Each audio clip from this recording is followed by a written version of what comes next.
Hello, I'm Dina Michael Chaitowitz. I'm on the board of directors for the Jewish Federation of New Hampshire, and I'm here today with Evan Czyzowski, an expert in the area of Holocaust studies. Evan has been teaching in New Hampshire public schools for approximately 17 years. He currently teaches humanities and genocide studies and is the theater director for Bedford High School. He has been a forerunner in the field of Holocaust studies and started a program that led student tours of Poland and Germany to help students learn about World War II. The tour included visits to the Warsaw Ghetto and to Auschwitz-Birkenau.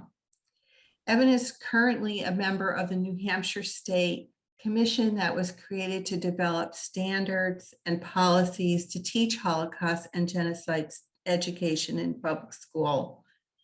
Thank you, Evan, for helping us to create an educational video to use in connection with International Holocaust Awareness Day.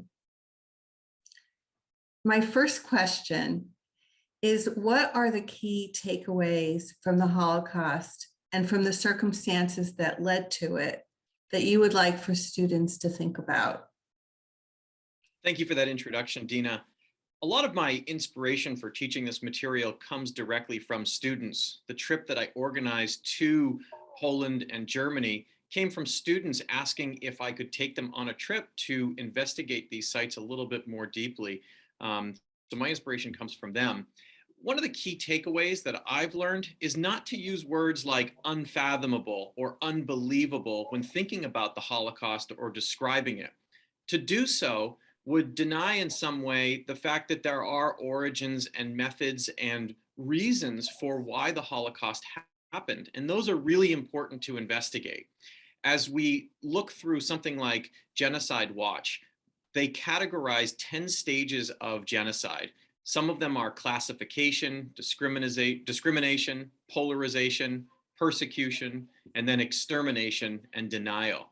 And it's important to see those patterns as we look at other genocides throughout the world and try to prevent them, because each of those stages has a way to prevent them from happening again. I think the other key takeaway that I would say is it's easy to get caught up in some of the numbers surrounding genocide and the Holocaust, but I think it's important to listen to the stories of the survivors and to look back at the humanity of the people who were victims of the persecutors.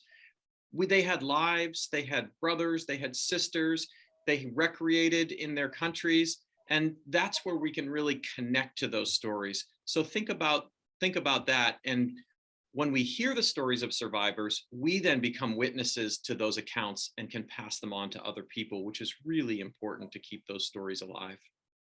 Thank you.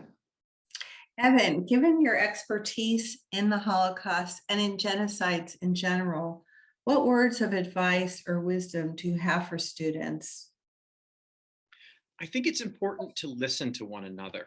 And when we listen to one another, we can stand up for one another. And that's really important because during the Holocaust, maybe there were times where people didn't have others to stand up for them as the persecutions were happening.